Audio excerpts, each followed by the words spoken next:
the attacks escalate. And I don't, I don't bring them all in front of you guys. I don't bring the security threats that rise in front of you guys. It's but like, trust me, it's gotten very, very ugly for me in that way. And we're dealing with that. But finally, I had enough. And I tweeted at Mark Levin this weekend something to the effect of, I'm very sorry about his micro penis, which I really enjoyed. Ladies and gentlemen, welcome to Veteran Uncensored. We're going to be discussing and reacting to Megyn Kelly's post and battle with Mark Levin and basically responding to Levin's attacks. I've been very clear on this because a lot of people, attacked Megyn Kelly for reacting. But I also pointed out that if we're going to call insulting out, Mark Levin started calling her evil and many other things. And again, I don't think any of this conservative civil war that's going on helps anybody. It's only detrimental to people and only detrimental to the conservative movement to bring common sense into America. And listen, we can discuss things, but of course, we have to stay away from personal attacks, in my personal opinion. But regardless, let's not waste any time and let's get right to it, and let's watch Megyn Kelly and her address of this. And that's Mark Levin. So since October of this year, he has been coming for me relentlessly. I mean, relentlessly, in the most vile and disgusting personal terms possible. I mean, this is like a 70-year-old man. He's in his like mid to late 60s or 70. Senior citizen with the show on Fox News on the weekend. He never made it in the prime time. You spend 5 minutes watching his show, you'll see why. He was not primetime material. We used to laugh at him behind the scenes of Fox because he's constantly red in the face and spitting mad and angry. That's his shtick. Okay, there's like some very small audience for that. I mean, very, very small. But that's not my problem. It's Fox's and Levin's. Well, personal attacks. Once again, he was at it over the weekend. And they don't always get, under my radar, but this one did. And I finally had it. And I went back and looked. Mark Levin has tweeted about me at least 111 times just over the past few months. 111. In total, I've said something about him like a handful, 5 or 6 times. I've risen up here or there to say, would you stop? In the beginning, I said, please stop. You're going to get someone killed. I was talking about Tucker because he was so nasty. He was calling him an anti-Semite, neo-Nazi. Me too. Grifter, neo-Nazi. Like, I'm a neo-Nazi. Okay, Mark, sure. And it was very close in time to when Charlie was assassinated. And I begged him, just please stop. Stop. But his only issue is Israel. So if you're not pro-war on Israel's behalf, or if you asked any questions about Israel and Charlie's feelings about it, you were a neo-Nazi that needed to be destroyed. So most of the time I have ignored those 111 personal attacks on me. But let me just tell you, he's called me the queen of the clan, Grandma Groiper, which is a comment on my age. Not there yet, but I'm looking forward to one day becoming a grandma. Groiper is the Nick Fuentes group, which believes that the Holocaust didn't happen and made jokes about Jews in ovens being like cookies, as if that's something I would support. It's this same group of people who throw around that criticism.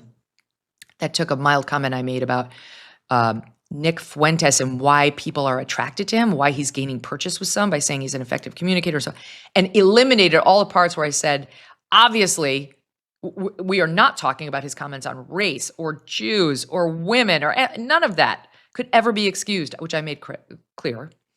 But my critics took that other piece of the clip and circulated it like I was part of his Groiper unit. I mean, it's just so dark what's happening. And I don't bring all of this on the show because it's like, I just want to do the news for you. I don't think you want to get caught up in my own or anybody else's Twitter drama. So I try to be very mindful of that and respectful of you and your time. I bring it up now only because it's getting to a fever pitch here with the threatened prosecution now of Tucker Carlson and the president now weighing in on the Mark Levin feud with yours truly, which I'm about to get to. So yeah, I'm a Klan member. I'm a neo-Nazi. I'm a grifter. I'm an anti-Semite. I'm reading here. I'm quoting from Mark Levin. I'm evil. I'm a narcissistic lunatic. bottom feeder, sicker, a disgusting fraud, hateful propagandist, low-life, sleazy, mentally unhinged, lunatic, pathetic, flailing, disgraced. I mean, I could keep going. And I've said nothing. Truly. I mean, like one tweet here or there at most, just to like occasionally, like a pitcher at the mound, give him a brush back. Like, would you just settle down? Like, go figure out where the fight really is. And the reason he's coming for me is because I do have an audience, and he's very, very angry about that fact. Very fucking angry about that fact. So the attacks escalate.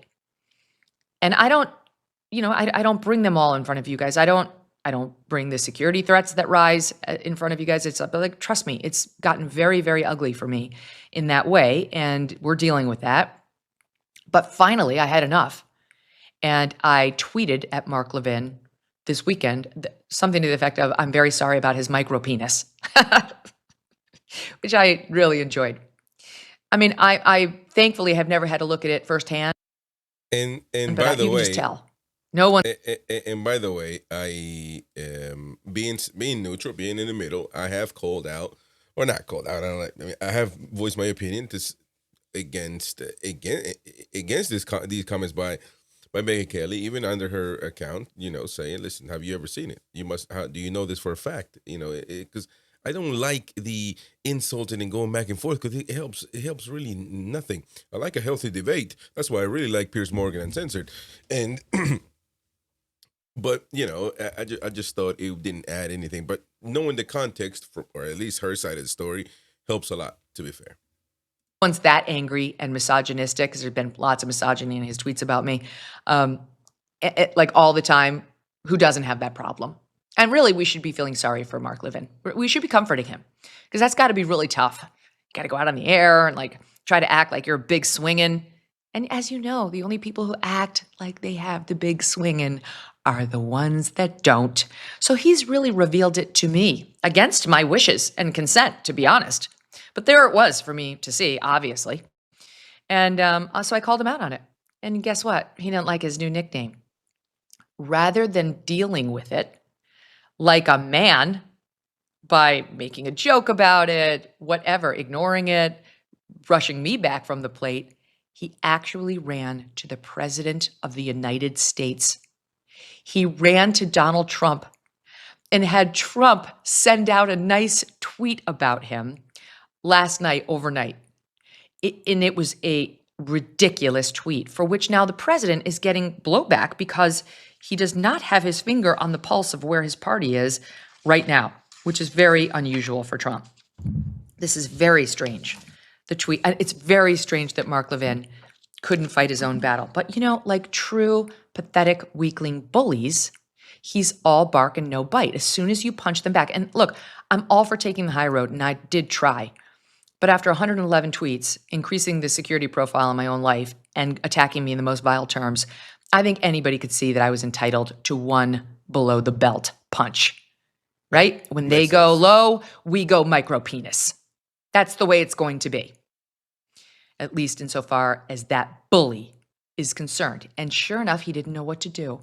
He went crying to the president, who's running a war right now, not to mention the country. It's crazy that this happened. And Trump sent out a truth late last night. I'll read to you in part, calling Mark Levin a truly great American patriot. He's somewhat under siege by other people with far less intellect, capability, and love for our country. Mark is tough, strong, and brilliant. I mean, if he's so tough, Mr. President, query why you're fighting his battle. That's why they call him the Great One. Sean Hannity realized it. He was special.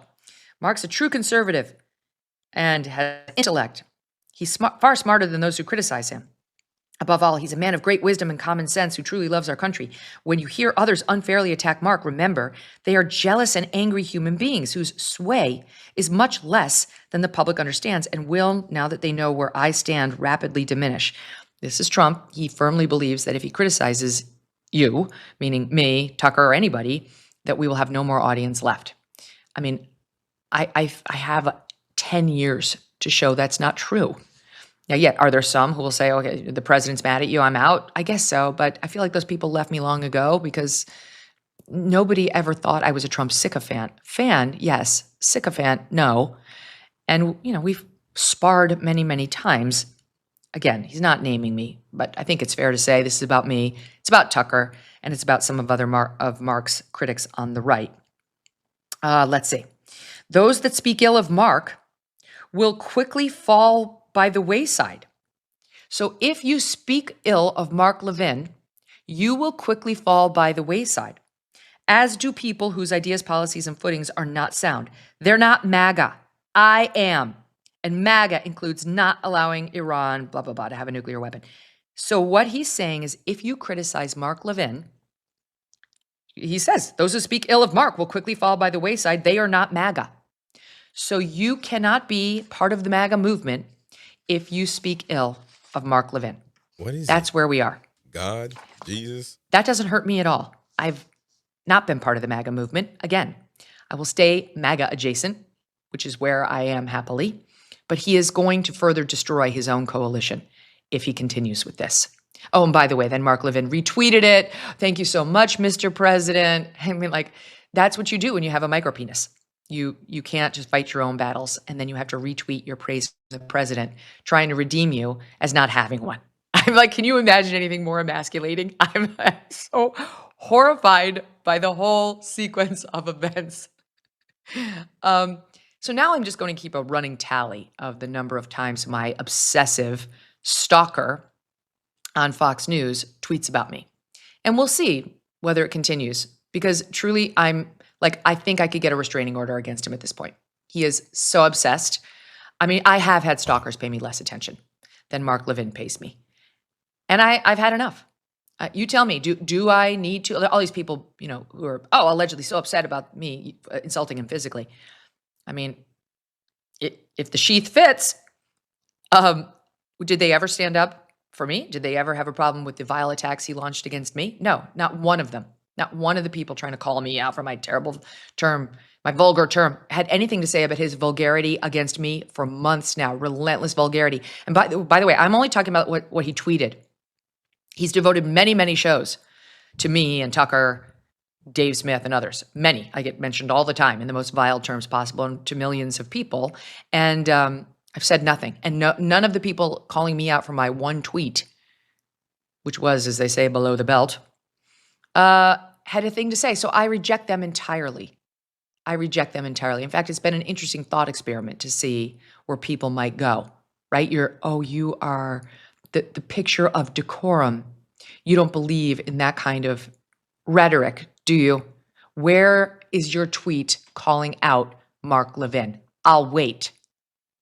So I think to me there's a lesson here, and it's not be vulgar. I don't enjoy that. I mean, obviously, occasionally I can be vulgar just like anybody else. I'm half Irish. It's that eventually you do have to punch your bully in the face just to be able to look at yourself in the mirror, just for self-respect, never mind whether it works. I would submit to the jury it's worked because he went running to a stronger man for protection. Oh my God. The fecklessness of it, the weakling that he has turned out to be. And obviously, by the way, it looks like Trump's Truth was drafted by Levin. It doesn't have Trump's normal spelling errors that he does, usually for effect, I think. Clearly, it was drafted by Levin, and Levin's post, thanking the president, is equally long. It's the only thing about him that is. Okay, so that's enough about that. That's the drama. It's everywhere, so I felt the need to tell you about it. International disputes, So, inflation. interesting situation there. Listen, I don't think any of this helps anybody. I think that's the problem that they don't realize. But listen, equally, I don't begrudge or after Megyn explains her side and she explains that there might be some security issues and the narrative doesn't help anybody, I agree with that. And on both sides, by the way, Anna Kasparian was on and on asking for Netanyahu to be killed. And whether you despise him or not,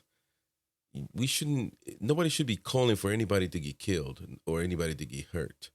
This is how these actually things happen, by some lunatic, grabbing onto that idea and making it happen, just like it did against Charlie Kirk, just like they tried to do against President Trump.